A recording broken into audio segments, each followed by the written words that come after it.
오늘 주 앞에 나와 예배하시는 모든 분들에게 하나님의 은혜와 평강이 충만하시기를 바랍니다.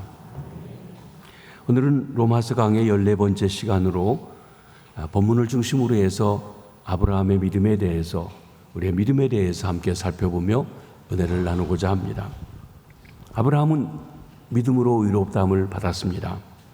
행위로 의롭다함을 얻은 것이 아닙니다. 할례 받았기 때문에 의롭다함을 받은 것이 아닙니다. 율법을 지켜서 의롭다함을 받은 것이 아닙니다. 믿음으로 하나님의 말씀하신 것을 믿음으로 의롭다함을 얻었습니다. 우리도 믿음으로만 의롭다함을 얻습니다. 그러면 아브라함의 믿음은 어떠한 믿음입니까? 먼저 믿음에는 믿음의 대상이 있습니다. 무엇을 믿느냐, 누구를 믿느냐 하는 것입니다. 아브라함이 믿은 하나님은 누구입니까?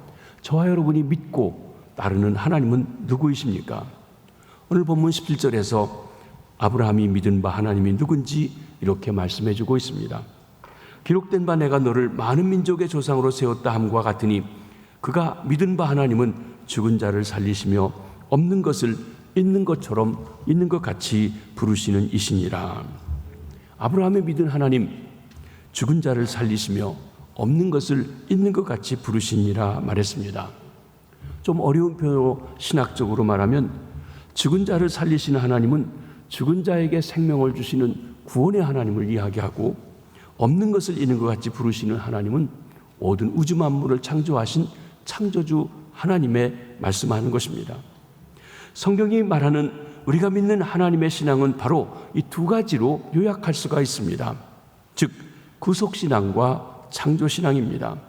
그러기에 우리가 믿는 하나님은 죽은 자를 살리시는 구원의 하나님이시며 없는 것을 있는 것 같이 부르시는 창조주 하나님이십니다. 하나님은 죽은 자를 살리시는 분이십니다. 아브라함이 죽은 자를 살리시는 하나님을 믿고 의지하고 따를 수 있는 데에는 두 가지 중요한 사건이 있습니다. 이삭을 낳을 때 하나이고, 또 하나는 이삭을 모리아산에 번째로 바칠 때에 대한 것입니다. 우리는 두 번째 것에 대해서 먼저 살펴보려고 합니다. 신약에 와서 히브리서 11장 17절로 19절에 보면 아브라함이 하나님의 명령을 받고 자기의 독생자 백세 얻은 아들, 이제는 청소년 때쯤 되어서 활발하게 살아가고 있는 아들, 이 아들을 통하여 내가 내 백성들이, 내 민족이 하늘의 별처럼 바다의 모래알처럼 되게 하겠다고 하는 약속의 자손 이삭을 번제로 드리라고 할 때 아무 얘기하지 않고 잡아 죽이려고 했습니다.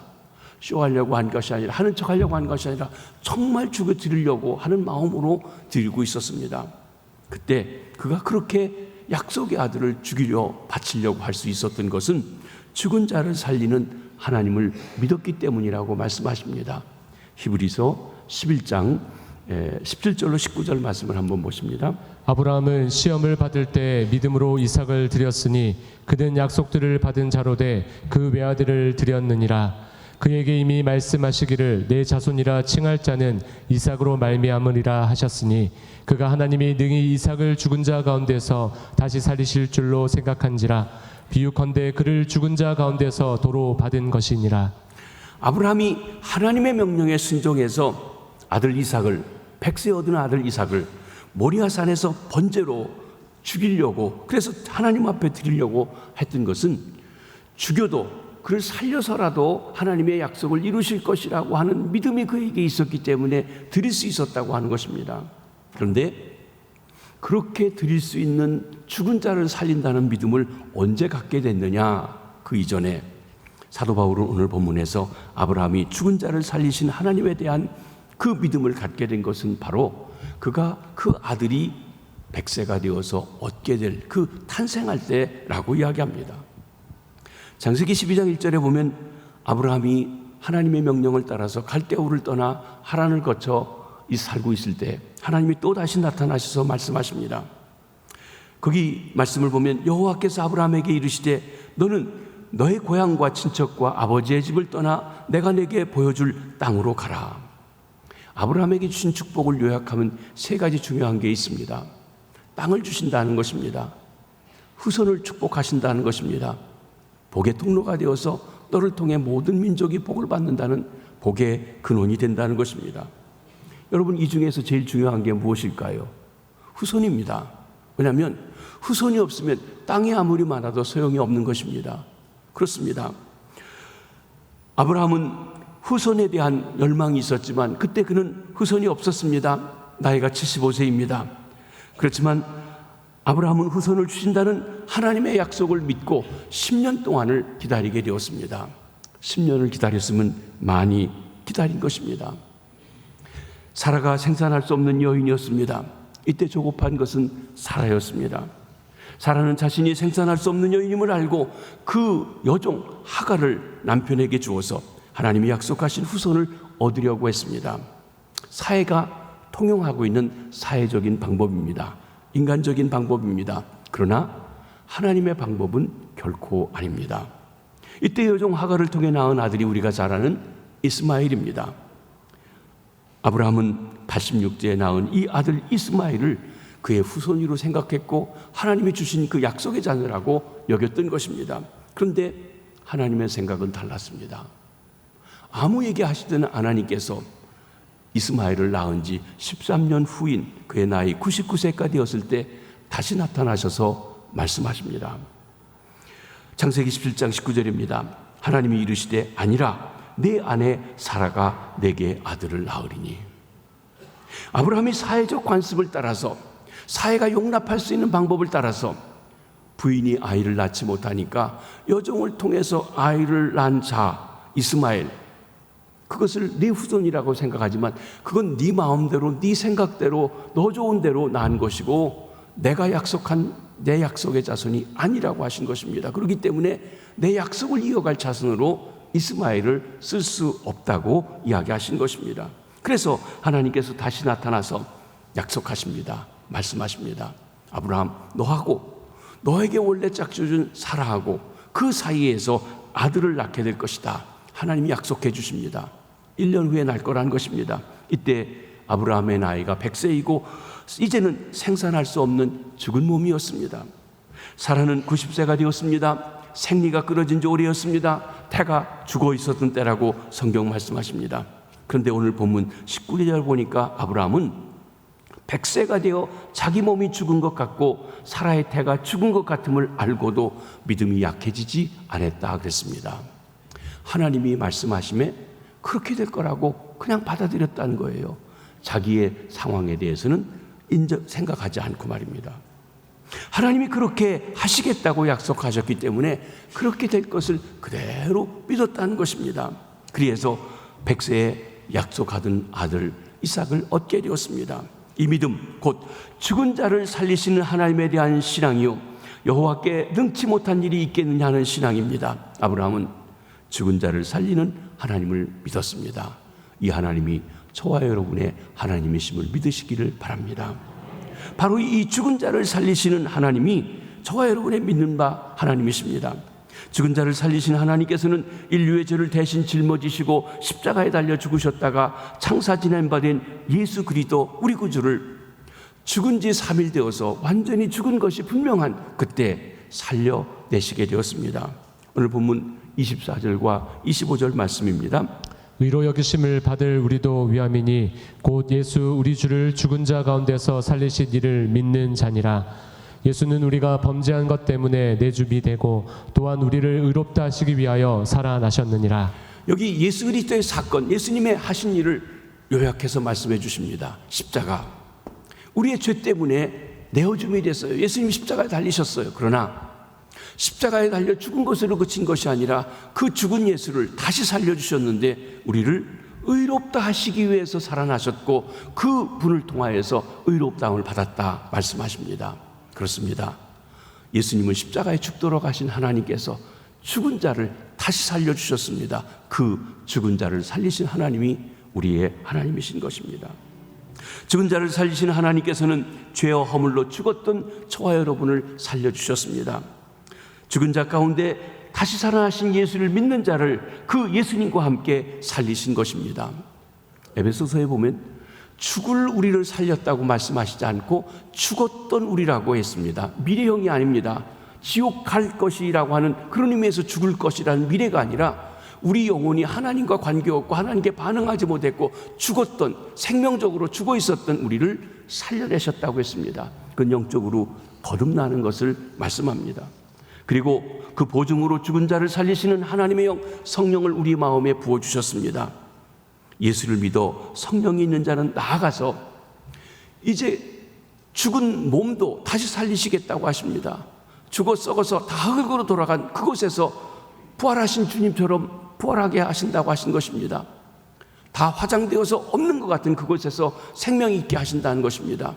그 약속이 로마서 8장 11절 말씀입니다.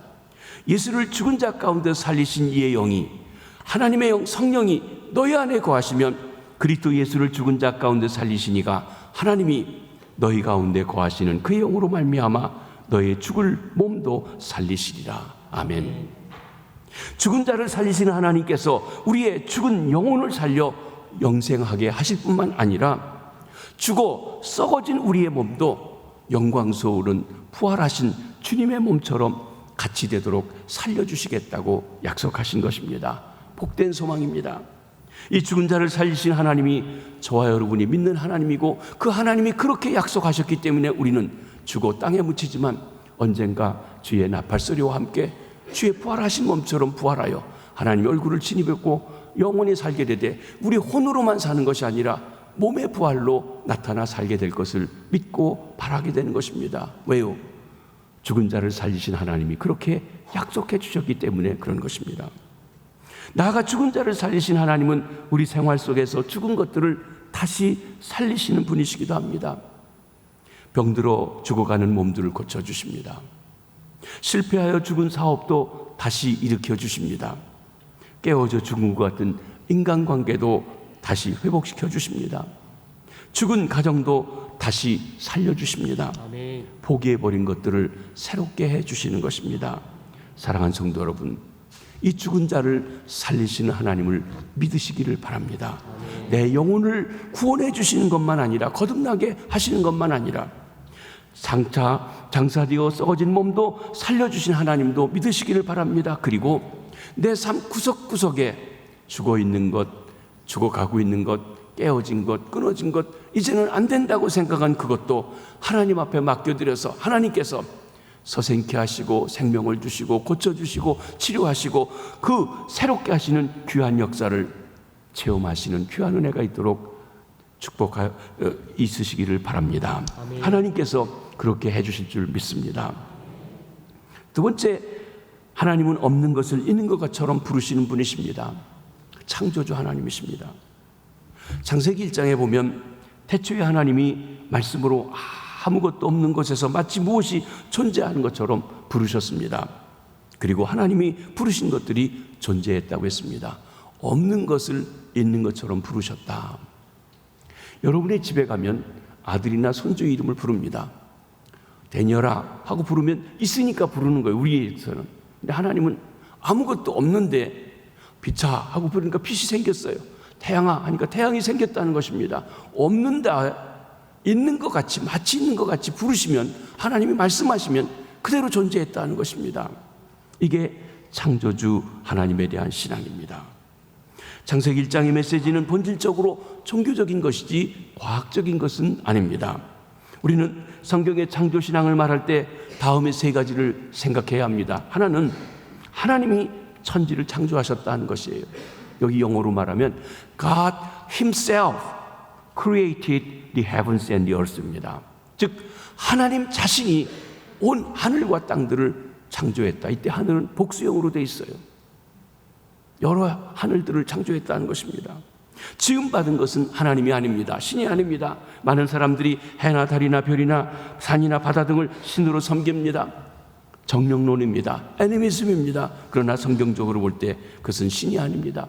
하나님이 지으신 피조물에 불과하는 것입니다. 그것이 아무리 우리에게 두려움을 주고 위협을 주고 또 거창해 보여도 단순히 피조물일 뿐이지 신이 아니라고 하는 것입니다. 사랑하는 성도 여러분, 여러분은 하나님이 왜 다른 신을 섬기고 있지는 아니하신지요?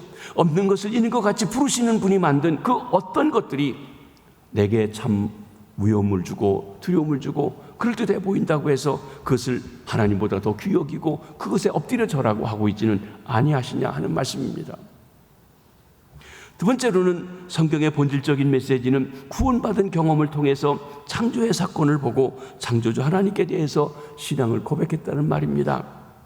여러분, 논리적으로 보면 창조가 있었습니다. 인간이 타락했습니다. 타락한 인간을 하나님이 구원하셨습니다. 이게 논리입니다. 그런데 실제로 하나님의 백성 이스라엘 자체도 그 하나님의 창조를 경험하기 위해서는 구원의 사건을 통해서 그 창조 하나님을 고백하게 되었다고 하는 것입니다. 예를 들어 보십니다. 저와 여러분이 구원받기 전에 하나님이 우리의 삶의 터전인 우주 만물을, 하늘을, 땅을, 바다를, 산을 지었다고 믿으신 분 계십니까? 없습니다. 그걸 믿었다면 하나님을 처음부터 구원받겠죠. 그런데요, 우리가 하나님이 천지 만물을 지었다고 하면 사람들이 비웃습니다. 에이, 하나님이 어떻게 그 짓냐고 말입니다. 근데 우리가 구원받고 나서 예수 그리스도의 사건으로 십자가를 통해 성령의 은혜로 내가 구원받고 나서 그 삶을 통해서 믿음으로 하나님이 천지 만물을 창조하셨다는 것이 믿어지게 되는 것입니다. 없는 것을 있는 것처럼 부르시는 이라고 고백하게 됩니다. 오늘 본문에도 보면 죽은 자를 살리는 자가 없는 것을 있는 것처럼 부르셨다고 하는 것보다 먼저 기록되고 있다고 하는 것을 보시기 바랍니다. 마찬가지입니다. 여러분, 성경의 창세기의 저자가 누구입니까? 모세입니다. 모세는 여러분이 아시는 것처럼 출애굽 시대 사람입니다. 출애굽기와 창세기의 시간적인 연대가 있습니다. 적어도 요셉 때에서 애굽에 내려갔을 때 그때부터 애굽에 내려가서 430년 후에 해방이 됩니다.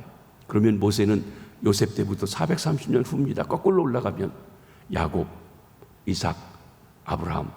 창세기 12장부터는 그래도 자세하게 기록된 부분이 있습니다. 그러나 1장부터 11장까지 창조에 대한 이야기는요, 아주 중요한 사건만 몇 가지 얘기하고 다 족보로 연결해서 이렇게 연결해 놓고 있습니다. 모세가 다 보았을까요? 아니에요. 그들에게 내려오고 있는 믿음을 정리하고 있는 것입니다. 그런데 이스라엘 백성들도 이 구원 사건을 통해서 바로 그 창조의 사건을 이해하고 믿고 나아갈 수 있게 되었다고 하는 것을 말해주는 것입니다. 이스라엘이 애굽에서 노예 생활하며 고통 중에 있을 때 하나님께서 모세를 보내서 그들을 구원해 주셨습니다. 애굽에서 나오게 하십니다. 애굽에서 나오는 것만이 구원이 아닙니다. 어딘가 목적지를 향해 갑니다. 어디 가라 갑니까? 가나안 땅으로 가라 갑니다. 왜 가나안 땅으로 가라고 하십니까? 그것은 하나님께서 그 조상 아브라함에게, 이삭에게, 야곱에게 그 땅을 주시겠다고 약속하셨다는 것을 기억나게 하십니다. 그러면 질문입니다. 하나님이 뭐라고, 왜 남들이 살고 있는, 가나안 사람들이 살고 있는 그 땅을 빼앗아서 나가라고 하고 자기 백성들을 갖다 놓으시는 것일까요? 그런 생각 안 해보셨습니까? 왜 그 땅을 그들이 차지해야 됩니까? 이유는 한 가지입니다. 하나님께서 그 땅을 존재하도록 한 주인이기 때문에 주인이 자기 아들 갖다 놓겠다고 하신 것입니다. 그렇습니다. 하나님이 그 땅의 주인이신 창조주 하나님께서 그의 부르신 자 아브라함에게 가나안 땅을 주시겠다고 약속하셨기 때문에 그래요. 그 땅의 주인이 하나님이시기 때문에 주인이 지금 그 땅에 살던 사람을 내보내고 그리고 그 백성들을 데려다 오시겠다고 하신 것입니다. 이 역시도 구속신앙에서 본 창조신앙에 대한 이해인 것입니다. 다시 말하면 진정 구원받은 자만이 창조주 하나님에 대해서 이해할 수 있고 믿고 의지하며 살아갈 수 있다고 하는 것입니다. 세 번째, 이 창조신앙에서 중요한 것은 성경의 창조신앙은 하나님의 창조는 지금도 계속되고 있다는 것입니다. 이 점이 특별히 오늘 본문에서 없는 것을 있는 것으로 부르시는 하나님과 관련되어져 있습니다. 우리 중에 철학에서 자연신교라는 게 있습니다. 이신론이라고도 합니다. 영어로는 디스트입니다. 이 사람들은 그래, 하나님이 천지 만물을 창조했다. 그러나 하나님은 창조 만물을 창조하신 후에 은퇴하시고 리타이어하시고 모든 것을 우주 만물의 자연 법칙대로 움직이도록 하셨을 뿐이다. 마치 이 시계를 만든 시계공이 있는데 시계를 만들어 놓으면 그 법칙에 따라서 움직이게 돼 있고 시계공은 아무런 그 일에 간섭하지 않는다. 그와 같이 하나님께서 리타이어하셨다라고 말합니다. 그것이 철학 중에 한 가지입니다. 세상 사람들이 그렇게 말씀하기도 합니다. 또 우리가 보면 우주 만물이 역사하는 가운데 보면 분명 하나님의 어떤 일정한 법칙이 따라 움직여지고 있고, 우리가 그 법칙을 발견해 가고 있고, 그 법칙에 순응해 갈 때는 바로 되지만 그걸 거스릴 때는 여러 가지 어려움이 겪는 것도 압니다. 그런데 기독교 신앙은 모든 것이 이런 법칙으로만 되어지는 것이 아니라고 하는 것입니다. 하나님은 천지 만물을 창조하시고 은퇴하신 것이 아니라 지금도 일하신다고 했습니다. 예수님께서도 내 아버지가 지금도 일하시니 나도 일한다고 하셨던 것처럼 말입니다. 하나님께서는 창조주로서 자신이 만든 것에 지대한 관심을 가지고 계십니다. 그래서 그의 피조물들을 살피시고 지키시고 보호하시고 인도하시고 사랑하십니다. 때로 그 말씀대로 듣지 않고 불순종하면 채찍질을 하시기도 하고, 또 그들이 고통 가운데 울부짖고 회개하면 용서해 주시고 다시 회복해 주시고 치료해 주시고 하신 일도 하신다는 것입니다. 하나님은 언제나 인생들과 함께 하시면서 역사에 되어진 일들을 주관해 가시는 분이십니다. 그러기에 우리는 지금도 이 없는 것을 있는 것처럼 부르시는 창조주 하나님께서 역사를 주관하시고 자유를 주관하시고 우리의 삶의 모든 것에서 일하고 계시다고 고백하고 있는 것입니다. 특별히 하나님은 없는 자를 통해서 일하시는 분이십니다. 예를 들어 보십니다. 이스라엘 백성들이 애굽에서 나올 때 하나님께서 10가지 재앙을 애굽에 쏟아 부으면서 그 백성을 내보내 주셨습니다. 마지막 재앙이 애굽의 장자, 바로의 장자에서부터 맷돌 돌리는 여인의 장자에 이르기까지 죽는 것이었습니다. 그러면서 그들이 애굽에서 해방되어서 이제는 애굽에 나왔다 싶었는데 하나님께서 홍해 앞에 있게 하시고, 그리고 애굽의 바로가 그들의 무한한 노동력이었던 그들을 내보낸 것을 후회하게 하시면서 군대를 데리고 쫓아오게 하십니다. 앞에는 홍해 바다가 있습니다. 뒤에는 애굽의 군대가 옵니다. 어디로 가야 합니까? 갈 길이 없어요. 길이 없어요. 길이 없어요. 없는 길을 있는 것처럼 부르시는 하나님께서 모세에게 명하십니다. 모세야, 내 지팡이를 홍해 바다에 내밀어라. 길이 없는데 지팡이를 내밀었더니 하나님 말씀대로 순종했더니 거기에 길이 생겼습니다. 그리고 그 길을 지나가게 했어요. 그런데 믿지 않고 따라오는 애굽 백성들은 말 타고 오는데, 걸어오는 것도 아닌데 그 길이 없어졌습니다. 사랑하는 성도 여러분, 그렇습니다. 하나님께서는 없는 길, 방법이 없는 곳에 길을 내시고 방법을 내시는 분이세요. 없는 것을 있는 것처럼 부르시는 하나님, 우리에게 길을 내주신 하나님을 믿으시기를 바랍니다. 이스라엘 백성들이 광야길을 걸어서 리비딤에 이르게 되었습니다. 목이 말라 갈증이 생겼습니다. 오늘날 우리도 살아가는데 제일 중요한 삶의 필요 것 중에 한 가지가 물입니다. 사람의 몸이 70%가 물로 되어 있기 때문에 물을 자주 마셔야 되고 많이 마셔야 되고 충분히 공급해 줘야 됩니다. 여행을 할 때 이 물이 필수적인 것이죠. 특별히 사막 지역에서 그렇습니다.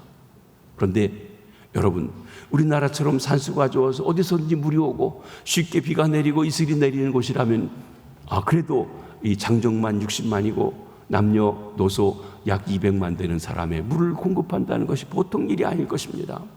물이 없어요. 그것도 광야길입니다. 해가 땡땡 내려지는 곳입니다.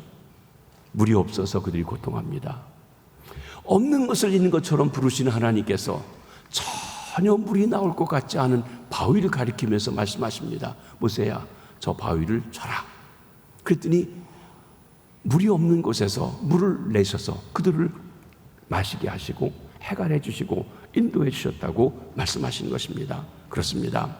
여러분, 우리에 꼭 필요한데 있어야 할 것인데 없어서 안타까워하십니까? 없는 것을 있는 것처럼 부르시는 우리 하나님께 나아가시기 바랍니다. 하나님께서 공급해 주실 줄 믿습니다.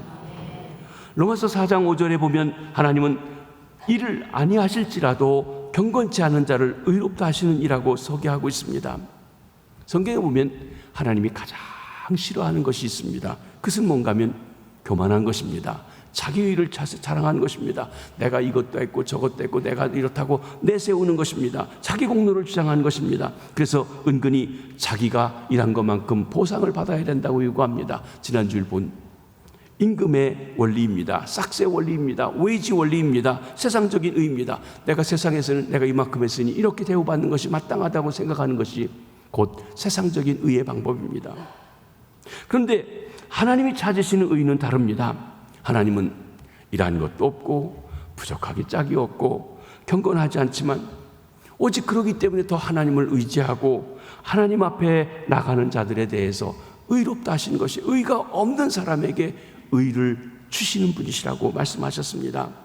하나님은 경건이 없고 의가 없을지라도 믿음을 보시고 하나님을 의지하고 나오는 자에게 없는 것을 있는 것처럼 부르셔서 의가 있는 자처럼 불러주시는 것입니다. 이것이 칭의입니다. 의롭다 인정받는 것입니다. 이것은 은혜의 원리입니다. 하나님의 의인 것입니다.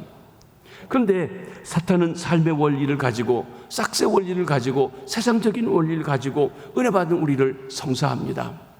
아니 네가 뭐냐? 네가 뭐 했냐? 너 따위가 어떻게 하나님의 자녀냐? 아, 세상 사람보다 못한데 나보다 못한데 네가 왜 하나님의 자녀라고 그러냐 하면서 우리에게 성사한다는 것입니다. 로마서 8장 33절에 보면 누가 능히 하나님께서 택하신 자들을 고발하리요 의롭다 하신 이는 하나님이시니. 여러분, 우리를 의롭다 하신 분은 마귀가 아닙니다. 세상 사람들이 아닙니다. 율법에 의해서 의롭다 한 게 아닙니다. 하나님께서 예수님을 보고 우리를 의롭다 하셨는데 하나님의 의롭다 한 사람을 마귀가 네가 뭔데 정죄하느냐? 네가 왜 하나님의 의롭다 한 사람을 정죄하느냐라고 얘기합니다. 그렇습니다. 사랑하는 성도 여러분, 하나님이 예수님 때문에 그를 믿는 우리를 의롭다 하셨다면 내가 의로워서가 아니라 내가 경건해서가 아니라 내가 남보다 나아서가 아니라 부족함에서 의롭다 하셨다면 그 하나님을 온전히 신뢰하시기 바랍니다. 내 의는 없지만 의로우신 예수님을 믿는 나에게 그 믿음을 의로 여기신 하나님, 그분이 바로 없는 것을 있는 것처럼 부르시는 하나님이십니다. 그 하나님이 저와 여러분의 하나님이신 줄 믿습니다. 고린도전서 1장 26절로 29절에 보면 하나님은 없는 것을 있는 것 같이 부르시는 하나님은 지혜가 없는 미련한 자들을 택하여 쓰신다고 했어요. 힘이 없이 나약한 자들을 택하여 쓰십니다. 하나님께서는 힘의 근원이시고 지혜가 충만하신 분인데 지혜가 한이 없다고 그렇게 표현했습니다. 그러기에 인간의 지혜나 힘이 필요하지 않습니다. 때로 우리 중에 보면 어떤 사람보다 똑똑하고 지혜롭고 많이 배우고 많이 알고 한 사람이 있습니다. 그런데 하나님께서 뭐라고 했습니까? 나의 가장 미련한 것이 너희들의 가장 지혜로운 것보다 낫다 그랬습니다. 그러니까 하나님께서는 지혜가 없는 사람에게 하나님의 지혜를 주셔서 세상에서 지혜롭다고 하는 사람보다 더 크게 쓰실 수 있다고 하는 것이에요. 없는 것을 있는 것처럼 부르시어 쓰시는 하나님이신 것입니다. 하나님은 스스로 지혜롭다고 생각하는 자를 쓰시지 않습니다. 하나님은 스스로 무엇인가 할 수 있다고 생각하는 자를 쓰시지 않습니다. 하나님은 스스로 이만하면 내 공적이 있다고 생각하는 자를 쓰시지 않습니다. 오히려 스스로 부족함을 깨닫고 하나님을 믿고 의지할 때 없는 것을 있는 것 같이 부르시는 하나님께서 그를 택하여 주시고 지혜를 주시고 힘을 주셔서 써주시고 영광 받으시는 것입니다. 사랑하는 성도 여러분, 없는 것을 있는 것처럼 부르시는 창조주 하나님을 믿고 경외하시기 바랍니다. 그래서 없는 중에도 새 역사를 일으키시는 하나님의 창조를 여러분의 삶 구석구석에서 체험하시게 되길 바랍니다. 내가 의롭다움을 받은 것, 구원받은 것에만 만족할 것이 아니라 내 삶 구석구석에서 늘 없는 것을 있는 것처럼 부르시는 하나님을 체험하며 증거하며 살아가시는 믿음의 식구들 되시기를 바랍니다. 두 번째, 아브라함의 믿음의 성격은 어떤 것입니까? 하나님을 어떻게 믿었습니까? 먼저 아브라함은 바랄 수 없는 중에 바라고 믿었습니다. 18절 말씀 한번 보십니다. 아브라함이 바랄 수 없는 중에 바라고 믿었으니 이는 내 후손이 이 같으리라 하신 말씀대로 많은 민족의 조상이 되게 하려 하심이라. 인간이 가능성이 없는데도 하나님이 그렇게 그냥 말씀하시니까 그 말씀대로 믿었다고 하는 것입니다. 하나님께서 말씀하십니다.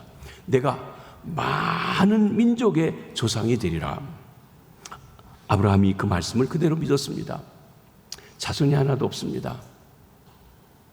그런데 많은 민족의 조상이 된다고 한 말씀을 그대로 믿었다는 것입니다.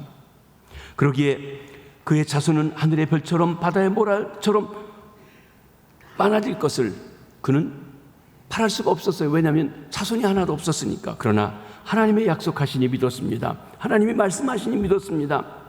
마치 천지창조 때 아무것도 없는 것에서 있는 것처럼 부르시듯이 하나님께서 부르시니 존재하게 되었던 것입니다. 이처럼 아브라함은 이 창조주 하나님이 아무 자손이 없는 자에게 주신 많은 민족의 조상이 되리라는 부름이 그대로 될 것을 믿었다는 것입니다. 이것이 바랄 수 없는 중에 바라고 믿는 믿음인 것입니다. 또한 아브라함은 인간의 악조건을 알고도 믿음이 약하여지지 않았다고 그랬습니다. 19절을 봅니다. 그가 100세나 되어 자기 몸이 죽은 것 같고 사라의 태가 죽은 것 같음을 알고도 믿음이 약하여지지 아니하고. 아브라함의 나이 99세 때입니다. 그의 아내 사라의 나이가 89세 때입니다. 하나님이 다시 찾아오셔서 말씀하십니다. 내년 이맘때쯤에 내가 아들을 낳으리라. 처음엔 아브라함도 하나님, 뭐 그런 말씀을 하십니까? 내게 이스마엘이 있으니 이스마엘로 족합니다 그랬어요. 그랬더니 하나님께서 화를 내시듯 말씀하시면서 내가 그가 네 마음대로 낸 네 자식이지 나 약속하고는 내 언약에서는 관계없다고 얘기하지 않았느냐고 다시 얘기하십니다. 사라도 웃었어요. 아니 내가 지금 내 나이가 얼만데 내가 생리가 끊어진 지가 언젠데 내가 아들을 낳는다고. 아이고 하나님 웃기시네. 그리고 웃었습니다. 그랬더니 그 웃음을 보고 왜 웃냐고 하면서 그 아들 이름을 이삭이라고 했어요. 이삭이 웃음이에요. 그 비웃는 웃음이 진정한 기쁨의 웃음이 되도록 바뀌어 주었던 것입니다. 처음엔 이렇게 아브라함이나 사라는 그 인간적인 조건을 알기 때문에 안 될 것이라고 반응했어요. 그러나 죽은 자를 살리신 하나님이 거듭 말씀하시고 깨닫게 하시기에 믿게 되었을 때 아브라함은 나이 99세 이미 생산할 수 없는 죽은 몸과 같은 자기 자신의 몸을 살리실 것을 믿었습니다. 자기 상황 때문에 믿음이 약해지지 않았습니다. 여러분 성경을 자세히 보시면 이 이삭을 낳고 아브라함이 끝인 게 아니었어요. 창세기 25장 1절로 2절에 보면 그 후에 사라가 죽고 또 장가를 갑니다. 100살이 넘어서 장가를 간 거죠. 그리고요 놀라웠게도 그두라라고 하는 후처를 통해서 6명의 아들을 또 낳았어요. 그 이름이 쭉 성경에 기록된 걸 봅니다. 이것은 아브라함을 요즘 말로 하면 회춘시켜 주셨어요. 젊은이가 되게 했어요. 죽은 고목나무 같은 이 아브라함이 생명을 살리는 그런 일을 된 것이에요. 사라 나이 89세입니다. 이미 생리가 끊어졌습니다. 태가 죽은 것과 다름이 없었습니다. 그러나 하나님의 말씀이 말씀하시기 때문에 다시 생산할 수 있는 것을 믿었습니다. 자신의 인간적인 악조건으로 인하여 믿음이 약하여지지 않았습니다. 성도 여러분, 때로 우리 어떤 조건을 볼 때는 불가능하고 불합리하고 안 될 것 같고 어려울 때가 있습니다. 있을 수 없는 일입니다. 안 됩니다. 그러나 죽은 자를 살리시는 하나님께서 말씀하시면 그는 그의 죽은 것 같은 인간의 조건을 보지 않고 죽은 자를 살리시는 능력의 하나님을 바라보므로 믿음이 조금도 약해지지 아니했다고 말씀하시는 것입니다. 믿음은 인간의 조건이나 상황을 바라보는 것이 아닙니다. 우리 조건은 어렵지만 믿음은 인간의 조건을 넘어 하나님을 바라보고 의지하는 것이었습니다.